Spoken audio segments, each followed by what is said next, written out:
Halo Bunda, perkenalkan nama saya Yusua Darmadi Kosen dengan pembimbing Dr. Desmond Situmorang, spesialis anak yang akan membahas tentang ABO inkompatibilitas.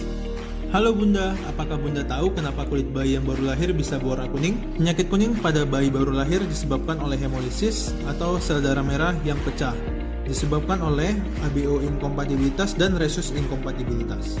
Namun saat ini kita akan membahas ABO inkompatibilitas. Apa arti ABO inkompatibilitas pada neonatus? ABO inkompatibilitas pada neonatus adalah keadaan ketika ketidakcocokan golongan darah antara ibu dan bayi baru lahir. Sebelum membahas lebih lanjut, bunda-bunda, kita dengar dulu ya tentang jenis golongan darah. Untuk golongan darah A, itu memiliki antibodi B, memiliki antigen A. Golongan darah B, antibodinya A, antigennya B. Golongan darah AB, antibodinya tidak ada, antigennya antigen A dan B. Golongan darah O memiliki antibodi A dan B dan antigennya tidak ada. Lalu, seberapa umum ABO inkompatibilitas? Terjadi pada 12-15% kehamilan, angka kematian balita 39 per 1000, dan angka kematian neonatus 15 per 1000 kelahiran hidup di Indonesia. Lalu bagaimana dapat terjadi? Nah, ABO inkompatibilitas ini terjadi ketika si ibu memiliki golongan darah O dan si bayi yang dikandung memiliki golongan darah A atau B yang mengalami ketidakcocokan golongan darah ABO. Nah, pada ibu yang bergolongan darah O memiliki antibodi atau imunoglobulin G yang mampu melintasi membran plasenta sehingga antibodi ibu dapat menyerang antigen yang ada pada bayi.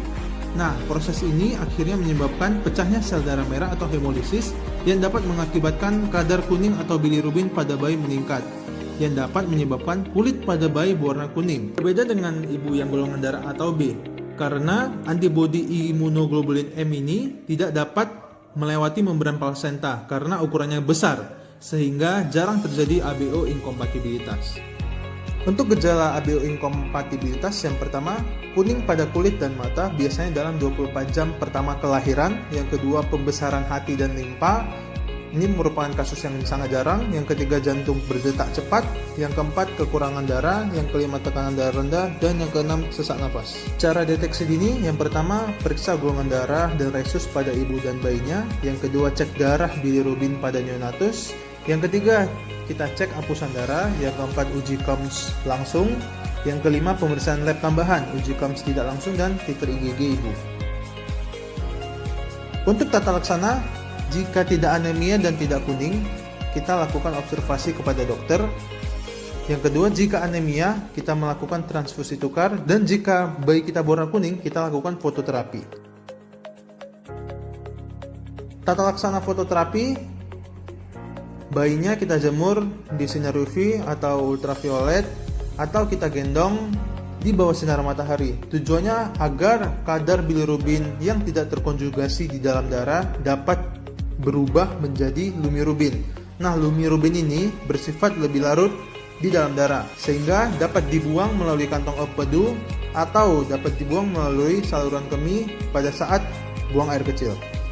Penyakit ini tidak dapat dicegah karena kejadian ini merupakan proses alamiah. Komplikasinya bisa terjadi stroke, kekurangan darah atau anemia, gagal ginjal, bahkan bisa sampai kematian. Untuk prognosis secara umum baik, jika dilakukan deteksi dan pengobatan dini dapat menurunkan terjadinya komplikasi. Terima kasih Bunda, semoga bermanfaat untuk kita semua.